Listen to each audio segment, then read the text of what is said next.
Alors, bonjour, je vous reviens, je m'appelle Cheikh Oumar Sy, je suis banquier de formation et professeur des finances.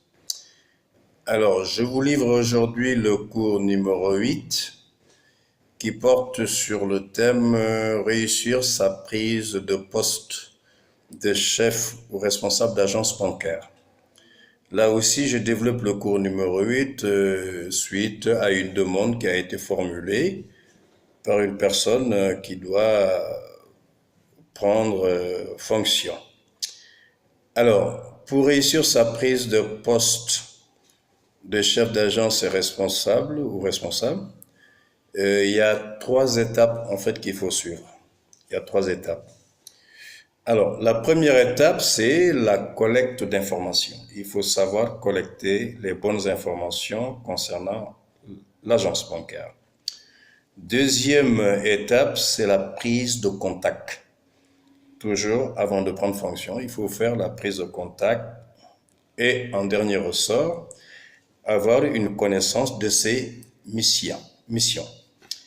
Alors, pour ce qui concerne la collecte des informations, nous avons quatre domaines clés. Quatre domaines clés de collecte d'informations. Il faut d'abord collecter des informations sur les hommes qui animent l'agence. Il faut collecter des informations sur les activités de l'agence. Il faut collecter des informations sur l'organisation de l'agence en termes de management. Et enfin, il faut collecter des informations sur l'environnement local. Alors, pour ce qui concerne les hommes, je pense qu'il est important de saisir la direction ressources humaines et de prendre les dossiers et pour voir exactement deux éléments clés. Les profils. Les profils de compétences au regard de la gestion prévisionnelle des emplois et des compétences de la direction des ressources humaines. Et de ce point de vue, vous aurez eu des orientations très claires en termes d'outils, en termes de main-d'œuvre, de gestion des effectifs et en termes d'orientation pour accroître l'adaptabilité de l'effectif au changement de leur environnement. Donc, c'est important de voir les dossiers des individus et voir à peu près un peu quel profil compose l'agence en termes d'hommes. Au-delà des hommes, des profils, il faut essayer de s'informer sur le climat de travail. Est-ce que le climat de travail est sain et agréable pour être productif? Donc, il faut bien s'informer sur le climat de travail. Et c'est voilà deux éléments clés qui vont concerner pratiquement les informations à collecter au niveau des hommes. Alors, pour ce qui concerne les activités de l'agence, vous devez être capable d'exploiter le tableau de bord de l'agence.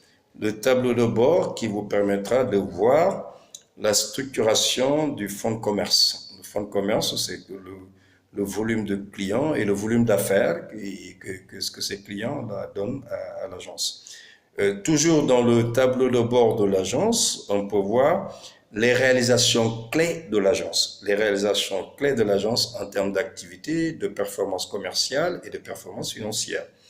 Mais vous pouvez aussi voir les difficultés dont font les difficultés que l'agence fait face très souvent, et ce qui vous permettra de voir impérativement les axes de progrès de l'agence. Une fois que vous avez donc vu la structuration du portefeuille, les réalisations de l'agence en termes d'activité, les difficultés dont l'agence fait face et les axes de progrès, vous pouvez passer maintenant à la collecte de l'information concernant l'organisation. Et l'organisation de l'agence, notamment son fonctionnement au quotidien. Au quotidien, quels sont les éléments clés, les périodes de moindre activité, les périodes où les activités s'accélèrent.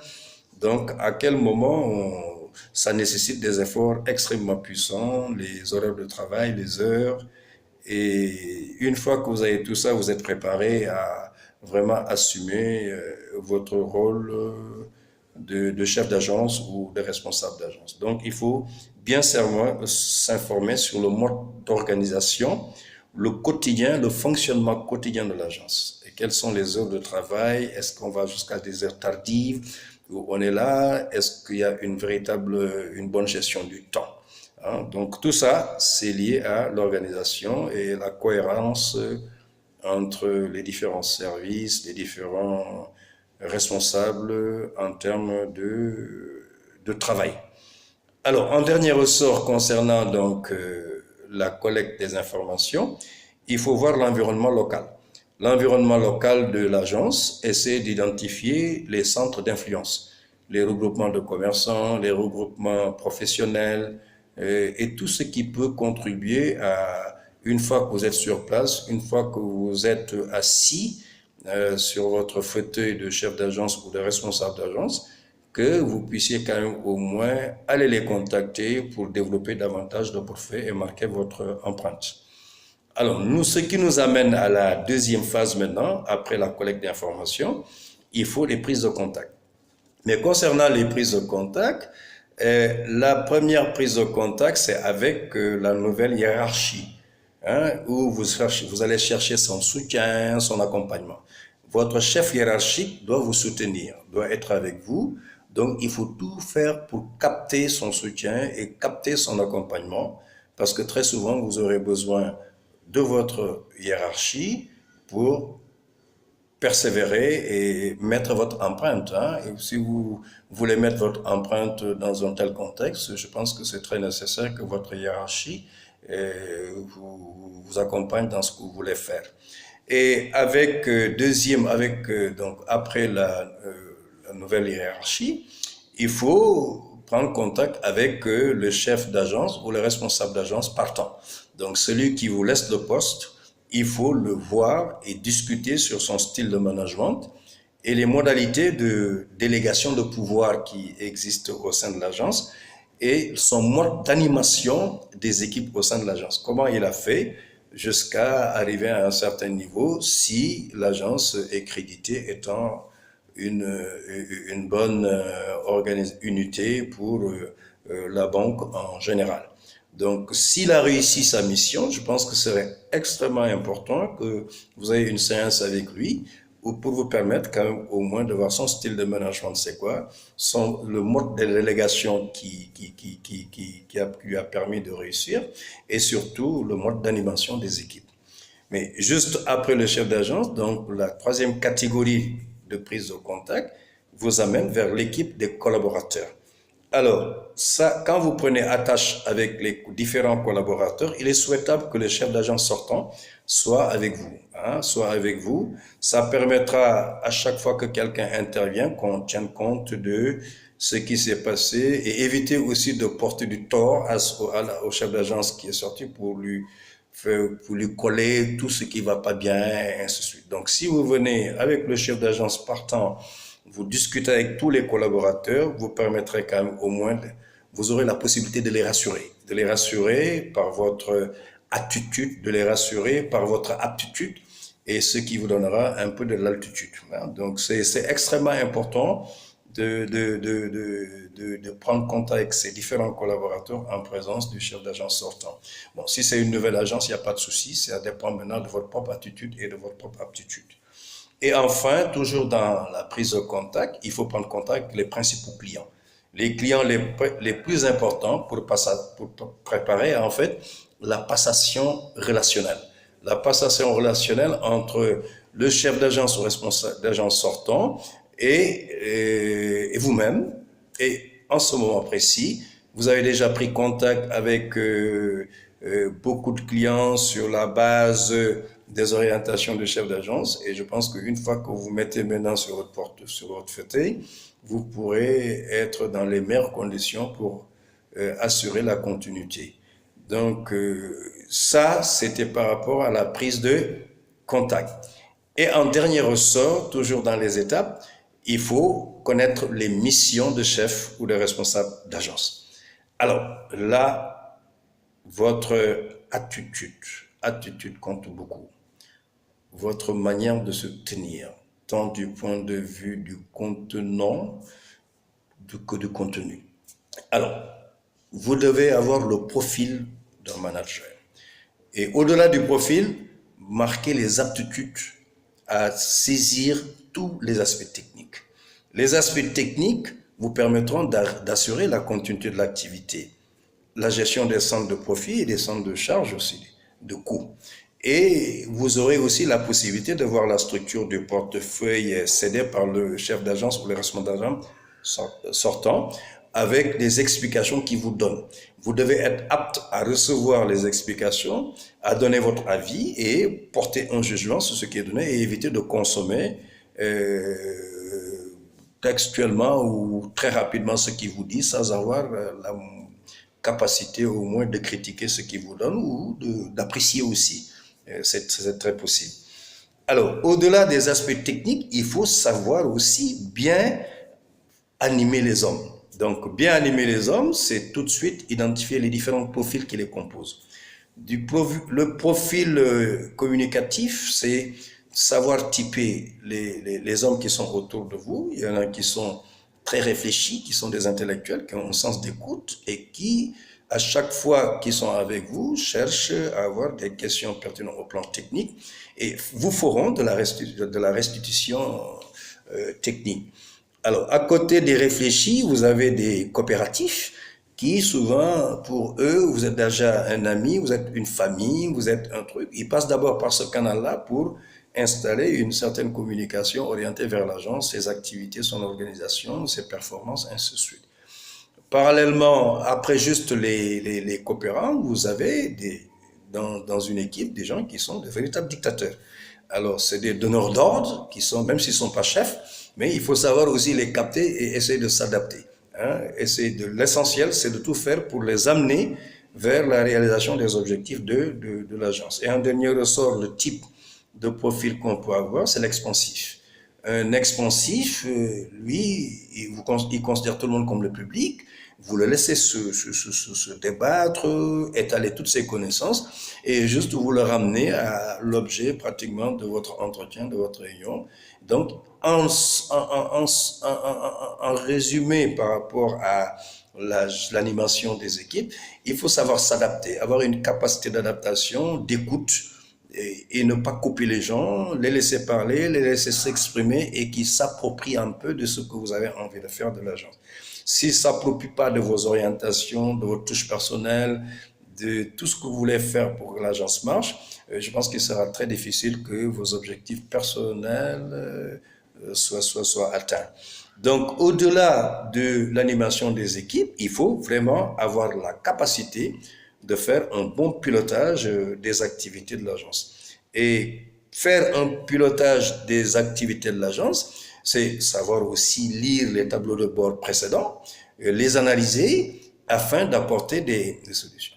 Donc, les tableaux de bord d'une banque marquent pratiquement tout ce qui est performance commerciale, tout ce qui est performance financière de l'agence. Et au regard des objectifs fixés par la banque en termes d'activité, en termes de rentabilité, en termes de qualité de structure financière, vous devez être à votre niveau aussi et contribuer à la réalisation de ces objectifs dans une contribution que tout le monde reconnaît être la meilleure.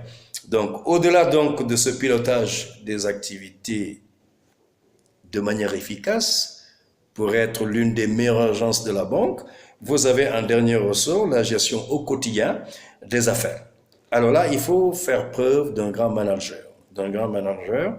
Une bonne gestion des équipes et faire à peu près un peu valoir une bonne gestion des prévisionnels, des emplois que vous recevez et des compétences que vous avez à votre niveau.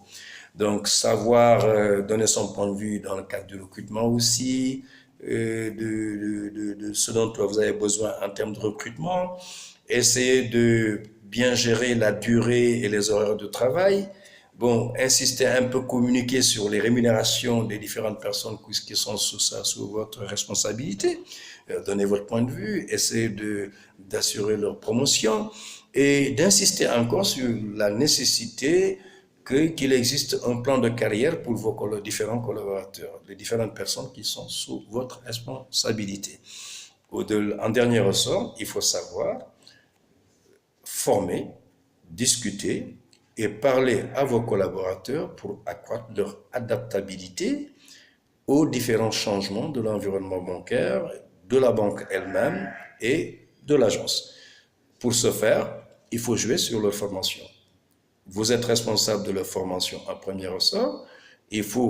Vous pouvez les former sur place, mais vous pouvez les inscrire aussi dans toutes les formations qui peuvent permettre de renforcer un peu leurs aptitudes.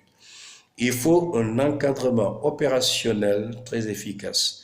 Efficace, pas contraignant, et de manière très souple et flexible dans la rigueur, et faire en sorte que le collaborateur, ait envie de se confier à vous et d'accepter ce que vous lui proposez en termes d'encadrement opérationnel. Alors, c'est après l'encadrement opérationnel, il faut beaucoup discuter avec le collaborateur sur la préparation de la reconversion. Alors, la préparation de la reconversion, si vous êtes dans telle partie de l'agence, comme au guichet de l'agence, de sa reconversion au niveau du back-office, et puis après dans d'autres domaines, qu'il sentira une promotion à travers cette reconversion, je pense que vous aurez un peu plus d'emprise sur l'effectif qui est sous votre responsabilité. Mais tout cela, il va falloir mettre en œuvre ou essayer d'exploiter les outils pédagogiques mis en place par la banque en tant que telle, ou contribuer à l'existence d'outils pédagogiques dans le cadre de la gestion des emplois et des compétences au niveau de la banque et au niveau de l'agence. Étant entendu que, au même titre que la direction générale, vous, par rapport à votre agence, vous avez une légitimité de la direction générale. Votre légitimité, vous trouvez ça au niveau de la direction générale. Faites tout pour que l'équipe qui est sous votre responsabilité s'approprie des orientations, des idées, de ce que vous voulez faire de l'agence. Et une fois que c'est fait, je pense que réaliser les objectifs de développement, de croissance et de développement de l'activité de l'agence, de rentabilité de l'agence avec une contribution très significative dans le produit net global et permettre à l'agence d'avoir une bonne assise en termes de trésorerie, en termes de portefeuille client et tout ce qui s'ensuit. Et je pense que vous serez bien vu et à la fin de l'année, vous serez dans les conditions nécessaires et suffisantes pour être primé. Et au-delà d'être primé, vous pouvez avoir une promotion. Quand on est chef d'agence ou responsable d'agence, on est pratiquement à la porte demain de diriger une banque. Alors sur ce, je vous souhaite une très bonne vision de cette vidéo-là et vous donne rendez-vous plus tard au cours numéro 9. Merci de votre attention.